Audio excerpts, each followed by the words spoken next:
L'accent sur l'essentiel. Oui, on va parler d'Afrique, mais avec un Tunisien.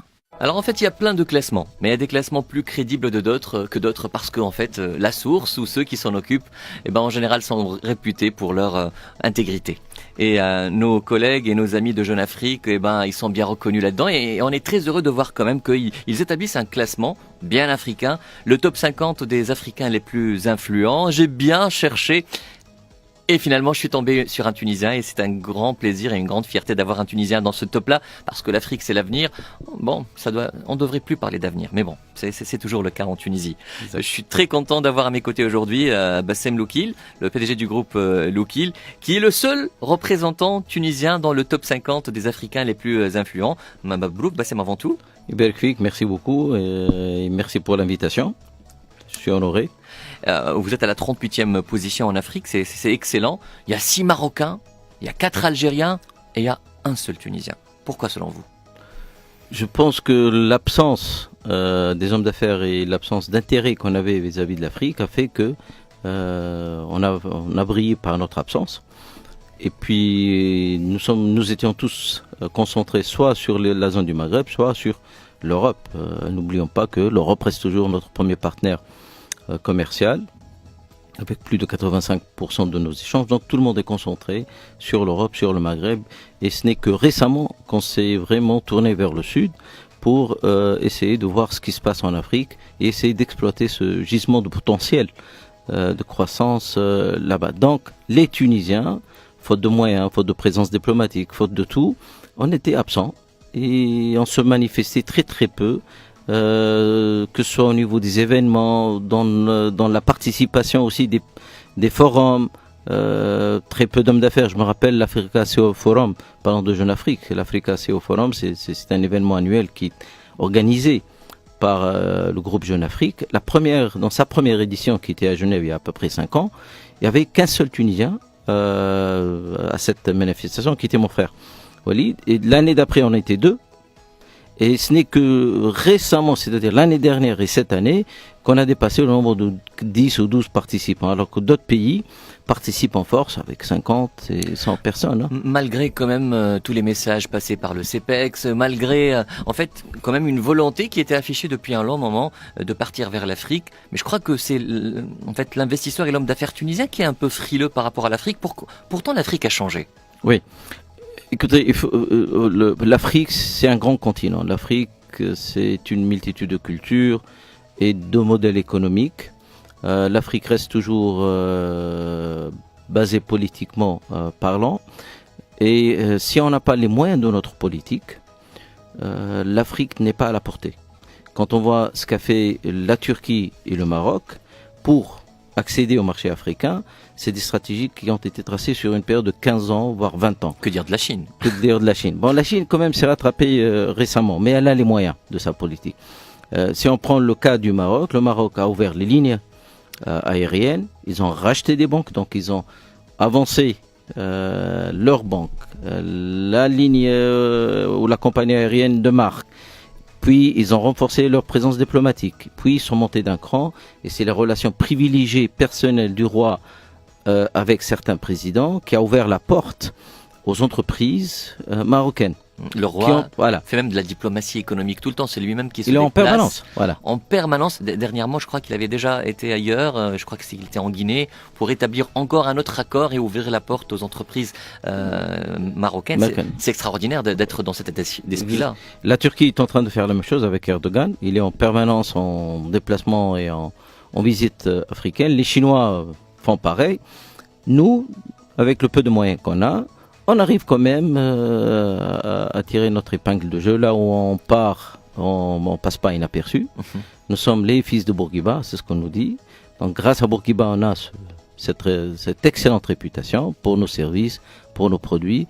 La Tunisie, qu'on ne le veuille pas, même si personne ne veut l'admettre, reste la destination de choix de l'Afrique subsaharienne et surtout de l'Afrique de l'Ouest. Alors, parlant notamment de la réputation du Tunisien un peu partout en Afrique, il paraît que nos produits et nos compétences ont très bonne réputation en Afrique et que tous les projets qui ont été menés par des Tunisiens font qu'aujourd'hui les Tunisiens sont vraiment demandés.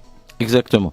Alors, tout d'abord, nous devons cette réputation à tous les bureaux d'études tunisiens qui se sont installés en Afrique sur les 30 dernières années.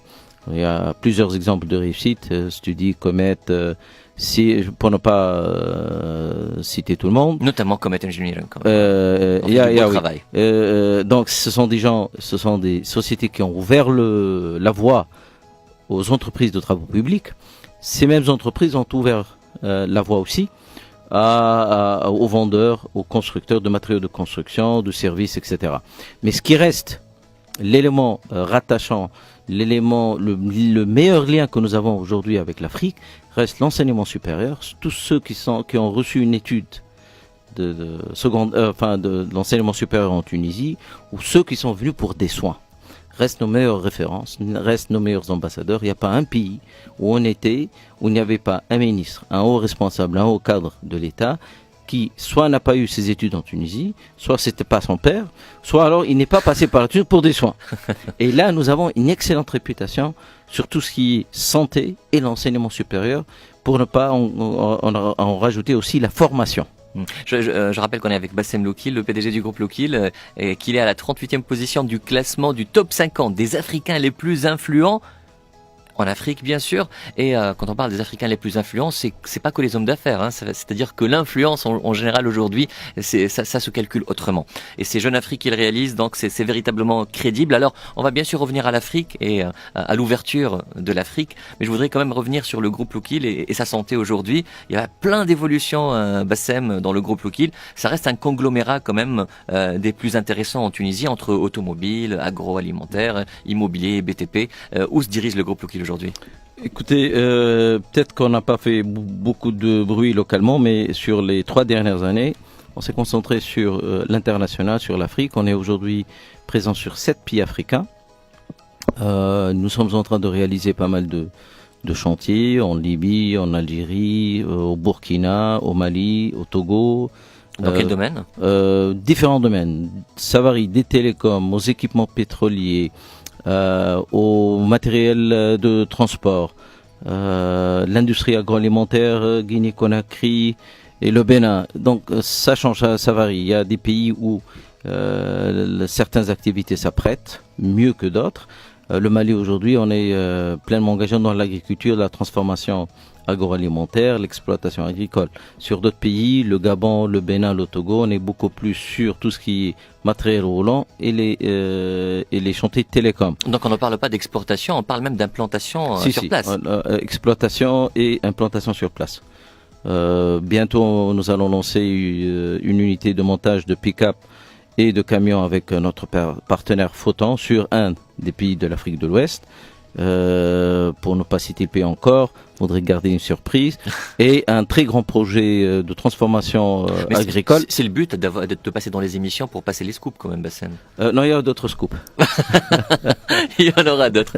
On a beaucoup de plaisir d'avoir Bassem et de voir quand même que les entreprises tunisiennes affichent une bonne santé en ce moment et qu'elles osent l'Afrique, parce que l'Afrique, c'est un continent à connaître. Il y a des gens qui se sont brisés les ailes, grillés un petit peu en Afrique, parce que quand on ose l'Afrique, il faut avoir les financements, le souffle, la force, et puis surtout il faut avoir le bon accompagnement et connaître le terrain, parce que les pays sont différents, les cultures sont différentes, et on peut parfaitement bien sûr ne pas réussir. Justement, il y a une donne qui a totalement changé notre approche africaine. Auparavant, en l'absence d'accompagnement de banques tunisiennes, les sociétés et les entreprises tunisiennes n'avaient aucune chance de réussir. Aujourd'hui, il y a un élément nouveau qui s'est rajouté, ce sont les banques panafricaines. Et les banques commerciales ou les banques de développement qui ont été créées pour la promotion et le soutien des échanges intra-africains. Pour la plupart marocaines quand même. Indépendamment des marocaines. Aujourd'hui, vous avez des banques qui sont comme l'Afreximbank, l'Ecobank, il y a des filiales de la BAD, il y a des filiales de la BID qui sont concentrées sur le développement du commerce intra-africain. La Banque islamique de développement. Voilà. Ces outils, aujourd'hui, permettent justement aux sociétés tunisiennes d'aborder des financements et d'avoir accès à des schémas de financement qui ne sont pas liés ni à la Banque centrale tunisienne, ni aux banques tunisiennes. On est avec Bassem Loukili, on vous propose aujourd'hui un safari économique vers l'Afrique. C'est la destination privilégiée et on espère quand même que les industriels tunisiens et les investisseurs s'y intéressent de plus en plus. C'est le cas, il y a même des organisations, des organismes, des associations qui commencent à se monter et d'essayer de pousser, d'aider bien sûr les investisseurs à conquérir l'Afrique. On en parle dans la deuxième partie de cette interview. Un pas de l'avant. Et des signaux positifs aujourd'hui, on en a besoin. On a besoin d'avoir beaucoup d'optimisme parce qu'on ne peut pas avancer avec des arrière-idées, avec des problèmes. Il faut bien sûr étudier le terrain et foncer. C'est ce que fait le groupe Loukili et d'autres groupes tunisiens aussi. On peut parler de Poulina et d'autres qui font du super bon travail en Afrique. Et on espère que ce sera le cas de plus en plus de groupes tunisiens. Et les conditions sont en train de changer. L'Afrique, c'est beaucoup moins le safari comme je le disais tout à l'heure. Il y a le safari, mais il y a plus maintenant. Il y a les affaires, il y a la distribution, il y a l'industrie, il y a les projets de partenariat. Et il y a énormément d'opportunités sur l'ensemble des segments que dominent les Tunisiens. Justement, c'est ça l'avantage aujourd'hui de s'adresser à l'Afrique, c'est qu'il y a des métiers qui risquent de disparaître en Tunisie si on n'essaie pas de les transférer ou d'en profiter sur un continent qui, dans la plupart des économies, je dirais, démarre à zéro. Et ce sont des services et des industries qui ont permis à la Tunisie d'évoluer, de se développer dans les années 70 et les années 80. Aujourd'hui, on ne peut pas les exporter en Europe, mais on peut en profiter et les orienter vers l'Afrique. Et je répète encore une fois, il y a beaucoup de gens qui se posent des questions ou qui font la remarque. Je dis bien, l'Afrique n'est pas là pour remplacer le potentiel de l'Europe. L'Europe reste toujours notre premier partenaire. C'est 85% de nos échanges. L'Afrique, c'est un complément. L'Afrique, c'est un continent en effervescence et ça ne peut que rajouter au potentiel de nos industries, au potentiel de nos exportations. Et Dieu seul sait ce que pourrait être l'Afrique d'ici 10-15 ans. Alors, il y a le Sahara quand même. Donc, c'est une sorte de barrière naturelle entre la Tunisie et puis l'Afrique subsaharienne. Mais on ne pense pas seulement aux exportations. Aujourd'hui, elles sont à moins de 5% en fait des exportations totales tunisiennes, du total des exportations. Par contre, c'est l'implantation sur place qui est plus intéressant aujourd'hui. Et les services. Et les services. Quand on parle de santé, d'évacuation sanitaire, tourisme médical, quand on parle d'enseignement supérieur, attirer les jeunes africains pour faire et continuer leurs études en Tunisie, subir des formations en Tunisie, ça c'est inquantifiable. Nous avons des infrastructures qu'on peut mettre à la disposition de ces jeunes africains, qu'on peut mettre à la disposition aux citoyens africains pour faire le tourisme médical, le tourisme normal, se soigner en Tunisie, passer un beau séjour en Tunisie. Ça, c'est des métiers qu'on domine. Alors, bien sûr, même la réflexion a changé. Aujourd'hui, on essaie d'institutionnaliser cette action vers l'Afrique. Et vous étiez derrière, bien sûr, le Tunisia African Business Council, Tunisia Africa. Donc, ça, c'est un conseil d'affaires entre l'Afrique et les Tuniso-Africains qui commence quand même son action. Quelles étaient on va dire, les actions les plus intéressantes et les plus importantes selon vous? Sur les 3 dernières années, à part les missions que nous avons menées, soit seules, soit en collaboration avec Tunisair sur les ouvertures de nouvelles lignes, que ce soit en Guinée-Conakry ou au Cotonou, nous avons organisé quand même des forums ici en Tunisie très très intéressants. Nous avons organisé un forum ASFAC sur le pôle santé. Nous avons organisé un forum l'année dernière au mois d'août sur tout ce qui est enseignement supérieur et formation professionnelle, où on avait invité presque 12 ministres africains dans le domaine de l'enseignement supérieur de la formation. Le domaine de l'enseignement supérieur a perdu une bonne partie justement de sa base, puisqu'on est passé de à peu près 12 000 étudiants africains en 2010 à moins de 4 600 en 2014. À cause de tous les problèmes qu'on a vécu, tout ce qu'on sait. Donc il était temps de reprendre ça et on a la capacité, on a les enseignants qu'il faut, on a l'expérience qu'il faut et puis on a la réputation pour ça. Donc pour nous, c'était un très grand succès.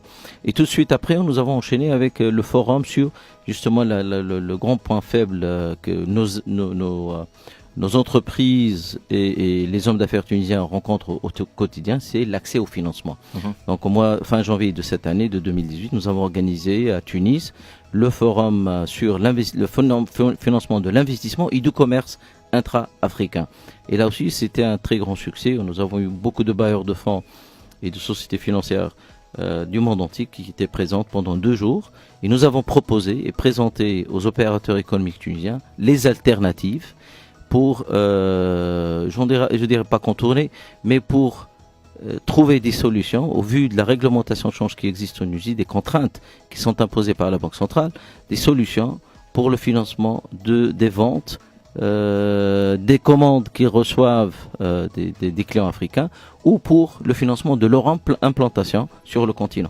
Aujourd'hui, on n'a pas des banques tunisiennes quand même qui sont capables d'accompagner sur de très grandes opérations, mais je me rappelle quand même du partenariat avec Tijeli Bank qui était intéressant à une certaine époque. Oui, c'était intéressant, mais ça s'y limite aussi parce que Tijeli Tunisie reste une banque tunisienne qui subit la réglementation de change locale. C'est vrai.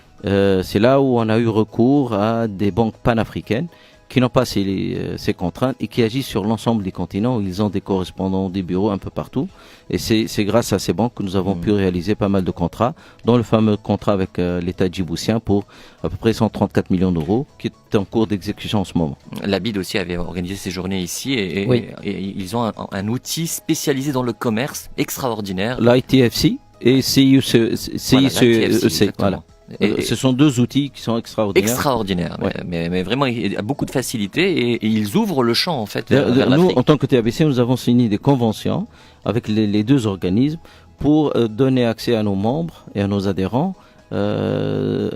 accès à cette ligne et pour pouvoir en bénéficier dans leur aventure africaine. Alors d'abord la compétitivité de la Tunisie parmi les autres pays qui s'intéressent à l'Afrique, elle est très importante. La Tunisie n'est pas seule, mais je crois que le champ est tellement libre aujourd'hui qu'on aura toujours notre place. Il y a véritablement plus de demandes que d'offres.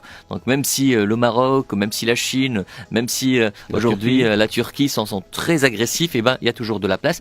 Mais de l'autre côté, est-ce qu'aujourd'hui, les Tunisiens qui partent en Afrique rencontrent les mêmes difficultés? La sécurité d'abord, ça c'est un grand souci. Et puis bien sûr, pour s'installer en Afrique, il faut avoir des compétences. Et il paraît que le cadre de vie ne s'y prêtait pas à un certain moment. On avait du mal à avoir des Tunisiens qui passent en Afrique ou qui s'installent en Afrique. Est-ce qu'aujourd'hui, les choses ont changé? On a de plus en plus de Tunisiens qui osent l'Afrique. Oui, les Tunisiens, les jeunes cadres tunisiens aujourd'hui, très souvent cherchent des postes en Afrique. Vous avez cité le cas d'Atigeri. Aujourd'hui, énormément de cadres bancaires au sein d'Atigeri en Afrique sont des Tunisiens. Je pense que l'expérience et le passage de la BAD en Tunisie a aidé à casser ce tabou, à créer une génération entière de cadres tunisiens dans le secteur financier qui sont aventurés en Afrique. Aujourd'hui, les bureaux d'études aussi, qui sont installés un peu partout, ont aidé à développer une diaspora tunisienne qui s'installe un peu partout en Afrique. Il n'y a pas une ville où on a été où il n'y avait pas une diaspora tunisienne et qui s'épanouissent, qui réussissent et qui veulent pas revenir d'ailleurs. C'est très bien. Donc il y a des capitales aujourd'hui. Quelles sont les plus prisées? Bon, il y a Addis Ababa, il y a Abidjan, Dakar, il y a d'autres villes qui sont moins brisées mais qui sont aussi agréables à vivre. Vous avez Bamako qui n'est pas mal, vous avez Ouaga, Cotonou, c'est une ville magnifique où il fait très très bien vivre. Elle n'est pas sophistiquée mais il fait agréable à vivre. Alors, vous avez cité le Mali et je crois que c'est important aussi de s'y intéresser. Bassem Loukil qui aujourd'hui se place en tant qu'ambassadeur on va dire du tissu industriel tunisien et commercial tunisien vers l'Afrique, et c'est très important de jouer ce rôle parce qu'aujourd'hui, si on n'a pas de plaidoyer sur l'Afrique auprès du gouvernement, auprès des entreprises, on va pas y parvenir. Hein. Ça doit arrêter d'être ce vœu pieux, l'Afrique qu'on ne réalise jamais, quoi. Oui, de toute façon, c'est le rôle des hommes d'affaires aujourd'hui de proposer au gouvernement, d'essayer d'imposer une certaine politique, une certaine vision qui colle à la vision du gouvernement. Mais aujourd'hui, une démocratie, c'est là où le gouvernement, ou les gouvernements sont au service de ses citoyens. On aurait souhaité que ce soit l'UTICA aussi qu'il fasse. L'UTICA a peut-être d'autres chats à fouetter. Je pense pas qu'ils ont eu une vraie politique tournée vers l'Afrique. Ils ont toujours eu affaire aux partenaires du Moyen-Orient, de l'Europe, l'Afrique du Nord, l'Amérique du Nord, etc. Bon, je peux pas leur en vouloir. De toute façon, comme je vous ai dit, en l'absence de lignes directes, maritimes, aériennes, d'une forte présence diplomatique, l'Afrique n'attirait personne. Alors, aujourd'hui, ça se sophistique davantage, ça se précise, et on assiste même à la naissance de nouveaux conseils d'affaires, en fait, qui sont un petit peu les bébés du grand conseil tuniso-africain. Il y a un grand intérêt pour la Libye, bien sûr, la Libye qui se remet, et la Libye qui se reconstruit, et il y a véritablement un grand engouement, et surtout, une vraie envie de tendre la main vers les Tunisiens. Et puis, le Mali attire les regards, le Mali brasse les fonds internationaux, Bassem. Oui, malgré tout ce qu'on peut dire en matière d'insécurité ou de troubles politiques au Mali, le Mali reste une destination de choix pour les bailleurs de fonds internationaux. Aujourd'hui, il y a probablement plus de fonds à financer des projets qu'il y a de projets à financer sur place. Donc le Mali, à mon avis, doit être l'une des destinations les plus brisées des Tunisiens. Il faut vraiment se concentrer là-dessus, et c'est pour cela que, d'ailleurs, on voulait organiser un forum tuniso-malien demain, le 10, à Tunis, mais malheureusement pour des contraintes logistiques et le déplacement de la délégation malienne, ça a été reporté pour juste après le mois de Ramadan. Et à cette occasion, nous allons lancer justement le Conseil d'affaires tuniso-malien. Donc le Mali, terre d'opportunités, et n'écoutez pas tout ce qui se dit dans les journaux, dans les médias. C'est un pays plein de potentiel avec 21 millions d'habitants. C'est un grand pays. La Libye, je pense, et j'ai une conviction que la Libye va retrouver le chemin de la paix d'ici la fin de l'année. Il y a une relation historique entre les Tunisiens et les Libyens. Et quand on a vu qu'il n'y avait pas grand-chose qui se passait au niveau des hommes d'affaires et au niveau de l'attractivité du site libyen pour les hommes d'affaires tunisiens, on s'est dit qu'il fallait peut-être relancer, redynamiser cette relation. Il y a moins d'un mois, nous avons lancé le Conseil d'affaires tuniso-libyen au sein et sous le chapeau du Conseil d'affaires tunisien-africain, TABC.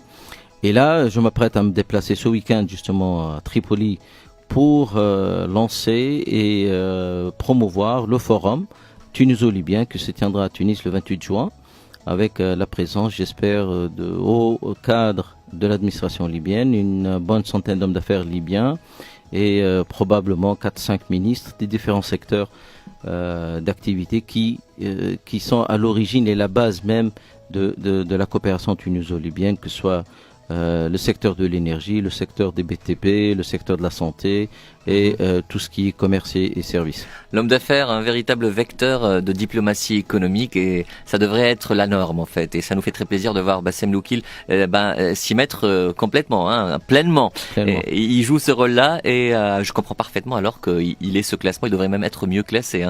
Mais la commune... c'est la première fois qu'un Tunisien déjà rentre dans ce classement. Ouais. Donc maintenant on travaille sur le classement lui-même. Et la communication est importante. N'oublions pas que la première des communications qui se fait envers l'Afrique, c'est ce qui arrive en Tunisie. Les étudiants africains sont des ambassadeurs de leur pays. Il faut bien les traiter. Les Africains qui ont choisi de s'installer en Tunisie, de travailler ici, ils transportent aussi plein d'idées, une vision, une image sur la Tunisie. Ils adorent la Tunisie, mais bien sûr donnons-leur, matière à dire du bien de la Tunisie. Exactement.